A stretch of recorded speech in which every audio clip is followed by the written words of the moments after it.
It's not a day that I don't get a chance to actually talk about Xbox and just how they're floundering a lot. So let's talk about how Xbox boss Phil Spenser is actually giving us an update on a previously announced yet hardly ever talked about game, Everwild. Do you guys remember this game? Because I swear a lot of people actually don't.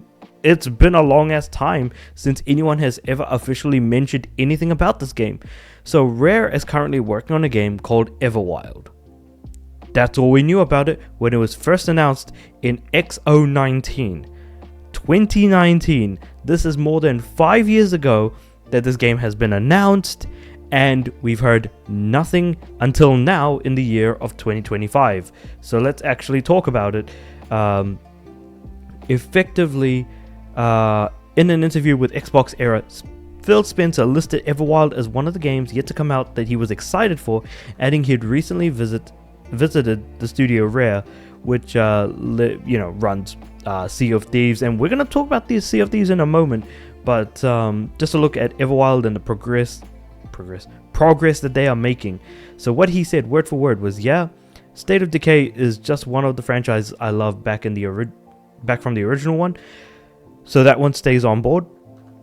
I do think the work that Double Fine's doing and how Tim Schafer kind of solicits feedback from the team. And the other one, I'll say because I recently out at Rare. I was recently out at Rare. Damn, I really can't read.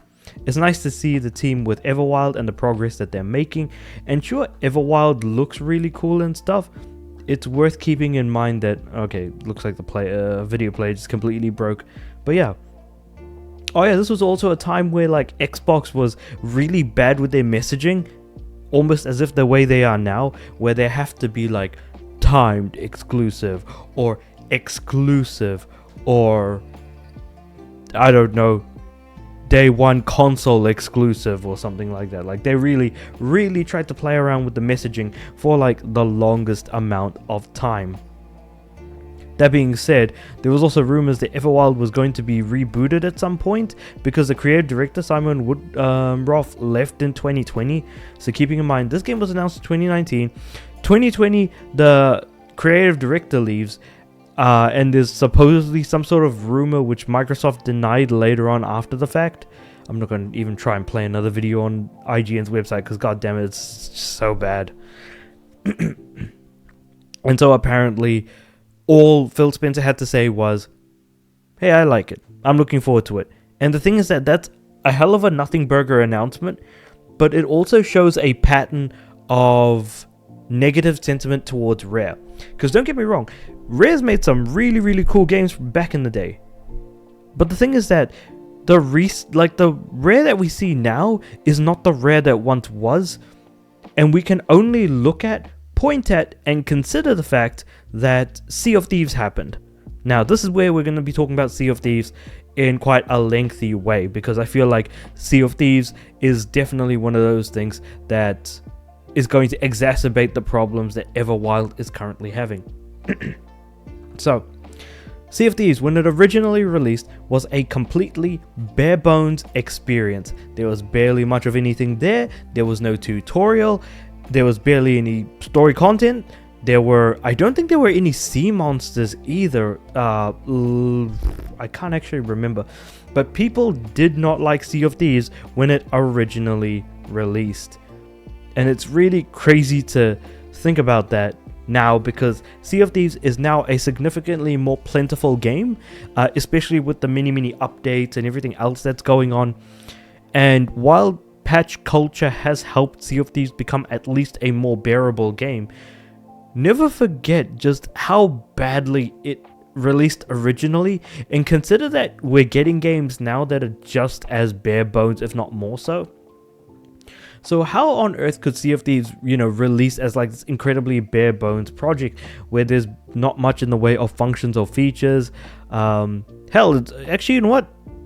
Launch the Sea of Thieves is still better than launch. What was the Ubisoft game? Skull and Bones? Yeah, it was at least better than Skull and Bones, that's for sure.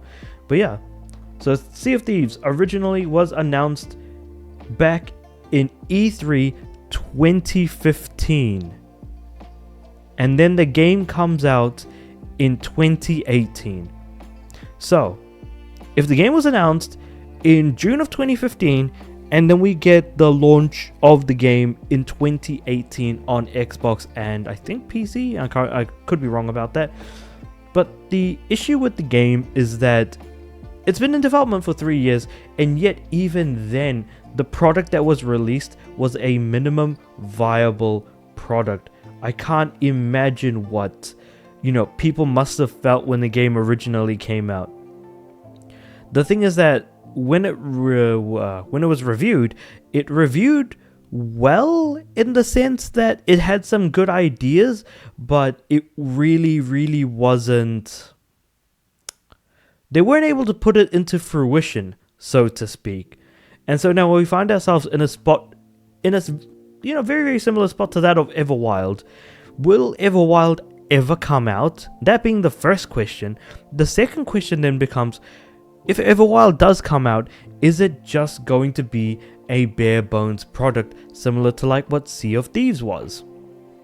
And also, worth considering, because it was announced as part of the Everwild trailer, will it actually be an Xbox exclusive? Because a lot has changed in the last, who knows how many years, the last 6 years.